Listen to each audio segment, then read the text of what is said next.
यहाँ पे लिखा, मतलब इससे आप यही समझ सकते हैं कि हमको जॉब मिलने वाला है अपना ही एरिया में। मतलब अगर सर खड़गपुर के हैं तो आप खड़गपुर में ही काम कर सकते हैं, कोई मिदनापुर के तो कोई मिदनापुर में काम कर सकते हैं, कोई मालदा से है तो मालदा में ही काम कर सकते हैं। मतलब आपका इच्छा, आपका चॉइस। अदरवाइज क्या होता है, कहीं जॉब करेंगे तो आपको अपॉइंट कर दिया जाएगा, नहीं आपको वहां पे जाना है, आपको यहाँ पे जाना है, कंपनी तो है लेकिन ये यहाँ पे नहीं। आपका इच्छा, आपका पसंद, आप जिस एरिया में चाहे, जहां आप रहते हैं, जहां पे आपका पकड़ है, उस जगह में ही आप काम कर सकते हैं। तो ये सबसे बेहतरीन चीज है और ये टोटली सोशल वर्क है। सबसे इम्पोर्टेंट बात है, टोटली सोशल वर्क है। प्रोजेक्ट का नाम है फ्यूचर बेनिफिट लाइफ सिक्योर योजना। ये जो योजना है इसका नाम है फ्यूचर बेनिफिट लाइफ सिक्योर योजना। इस योजना का नाम से ही आपको पता चल रहा होगा कि इसमें क्या क्या छुपा हुआ है। हर एक चीज नाम में छुपा होता है, उसका काम कि रियली में वो क्या काम करता है। फ्यूचर मीन्स क्या होता है, आने वाला कल, है ना। फ्यूचर का मतलब क्या होता है, आने वाला कल, जो चला गया वो नहीं। बेनिफिट्स, बेनिफिट्स मतलब बहुत सारे बेनिफिट्स आपको मिलने वाले हैं। अब किसको मिलेगा उसके बारे में डिटेल्स करेंगे। लाइफ सिक्योर, और टोटल लाइफ भी आपका सिक्योर किया जा रहा है। तो इस नाम से ही आपको पता चल रहा है कि यहाँ पे हम लोग के फ्यूचर के लिए ही ये प्लानिंग है, चाहे वो हमारे मेंबर बने, चाहे हमारे एसोसिएट बने, चाहे वो कोई भी एम्प्लॉयज बने, उनके लिए। तो अब इसमें देखिए क्या है, अब दिखाते हैं। ये जो रजिस्ट्रेशन के बारे में हमने आपको पहले ही दिखाया, ये रजिस्ट्रेशन एड्रेस है। 27/9/2018 को रजिस्ट्रेशन हुआ था। Government of India registration number भी दिया है, नीति आयोग का रजिस्ट्रेशन नंबर दिया है। नीति आयोग क्या होता है, ये गवर्नमेंट का साइड है, जहाँ पे आपको अगर सही एनजीओ है तो यहाँ पे आपको रजिस्ट्रेशन मिलेगा कि हाँ ये गवर्नमेंट के साथ जुड़ा हुआ है। ये एमएसएमई सबको पता है, एमएसएमई जो है मीडियम उद्योग आधार का जो बिजनेस होता है वो सबको एमएसएमई में रहना पड़ता है।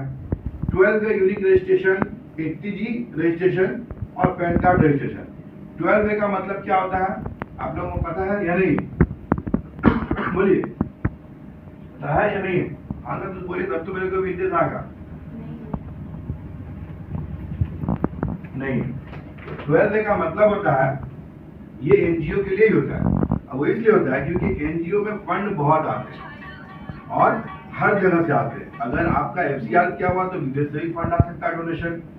अगर आप सीआरएस का फंड लेता है तो कंपनी से फंड आ सकता है, या आप मार्केट से फंड राइज कर सकते हैं, या कोई भी इंसान पैसा दे सकता है टैक्स बचाने के लिए। तो उस वक्त जो डोनेट कर रहे हैं तो देखिए ये बोलते क्या, बूंद बूंद तालाब भरता है, ऐसा होता है ना, सुने ना कि बूंद बूंद तालाब भरता है। तो आप 10-10 रुपया करके भी लेके आएंगे तो एक दिन आने वाला कल में करोड़ों रुपया होगा वो। ये एकदम जो फैक्ट है मैं बता रहा हूँ। उस वक्त क्या होगा, अभी देखेंगे जब ज्यादा पैसा आपके पास हो जाता है तो सरकार का नजर उसके ऊपर में होता है, किसका इतना पैसा कहाँ से आया, और ईडी का छापा लगता है। जो अभी बहुत जगह छापा चल रहा है, नेता मंत्री बड़ा बड़ा फिल्म स्टार वगैरह सबको ही है, जो जहां पैसा ज्यादा नजर आएगा उसके पीछे गवर्नमेंट लगता है। लेकिन एनजीओ के फंड में अगर आपका 1-2 करोड़ ने 1000 करोड़ भी रखा हुआ है तो एनजीओ को पूछने के लिए गवर्नमेंट नहीं है कि पैसा कहाँ से है, तो पता है ये डोनेशन का ही पैसा है। तो इसलिए 12 में रजिस्ट्रेशन रहेगा तो आपको टैक्स नहीं लगेगा। जो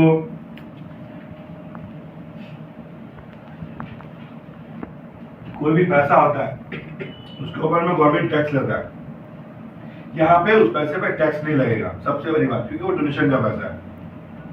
और 80G का मतलब होता है कि जो लोग डोनेट करेंगे उनको उसका बेनिफिट मिल जाएगा, माने टैक्स में छूट मिल जाएगा। CSR फंड जो होता है वो कंपनी का फंड होता है, और कंपनी जो इंडिया की जो कंपनी है, मल्टी लेवल जो कंपनी होती है, बड़ी कंपनियां जो होती है, हर एक कंपनी को गवर्नमेंट की तरफ से आदेश है कि आपके अपने प्रॉफिट का 2% एनजीओ को देना होगा। ये बात पता है या नहीं? अगर पता नहीं है तो डेट में सर्च कर सकते हैं, ये बहुत इंपॉर्टेंट नहीं बता रहे। तो गवर्नमेंट भी हम लोग का साथ है, क्योंकि गवर्नमेंट साथ है तभी तो बोल रहा है कि अगर कोई इनकम कर रहा है, प्रॉफिट कर रहा है कोई कंपनी, तो गवर्नमेंट बोलता है कि आपको अपने प्रॉफिट का एनजीओ को देना पड़ेगा। और जब कोई बड़ी बड़ी कंपनी है जैसे रिलायंस हो, टाटा हो, बजाज हो वगैरह, बहुत सारी कंपनियां, हजार करोड़ का प्रॉफिट होता है, सिर्फ करोड़ नहीं, लाखों हजार करोड़ का प्रॉफिट होता है। वहां से जब 2% निकाला जाता है तो पता नहीं कितना करोड़ होता है, और वो एनजीओ को बांटा जाता है। तो कौन सा एनजीओ को देते हैं? जो एनजीओ रियली में वर्क करते हैं, क्योंकि सीएसआर फंड उसी को मिलता है जो रियली में फील्ड में काम करेंगे। वो दिखाएंगे कि मैं यहाँ पे काम कर रहा हूँ, मैं इस तरह का डेवलपमेंट किया, उस तरह का डेवलपमेंट किया, प्रोजेक्ट को सबमिट करेंगे, फिर उनको 10 लाख 20 लाख 50 लाख 1 करोड़ जैसा प्रोजेक्ट होता है उस हिसाब से पैसा मिलता है। बोलता है ना, एनजीओ को फंड आता है। फंड आता कहाँ से? फंड देता कौन है? गवर्नमेंट का भी प्रोजेक्ट होता है। तो गवर्नमेंट के प्रोजेक्ट में आप लोग को पता ही है कि गवर्नमेंटी काम कैसा होता है। मतलब लोग सोचते हैं मिलेगा कि नहीं मिलेगा प्रोजेक्ट, खाने वाला बहुत है बीच में। एक प्रोजेक्ट लेने के लिए वो बोलेगा मेरा इतना मार्जिन रख दो, वो बोलेगा मेरा इतना मार्जिन रख दो, वो बोलेगा इतना मार्जिन, फिर भी पैसा फंड मिले कि नहीं मिले उसका गारंटी नहीं। इसीलिए गवर्नमेंट ने ऐसा सिस्टम बना दिया सीएसआर फंड का बोल करके, ताकि जितनी बड़ी बड़ी कंपनियां हैं अगर वो काम करती है, बढ़िया प्रॉफिट करती है, तो वहां से 2% निकाल के एनजीओ को देना है। उसी तरह हम लोग भी, जो मेरा खुद का कंपनी है, और ये फंड निकाल के हम लोगों ने लगभग 4 साल तक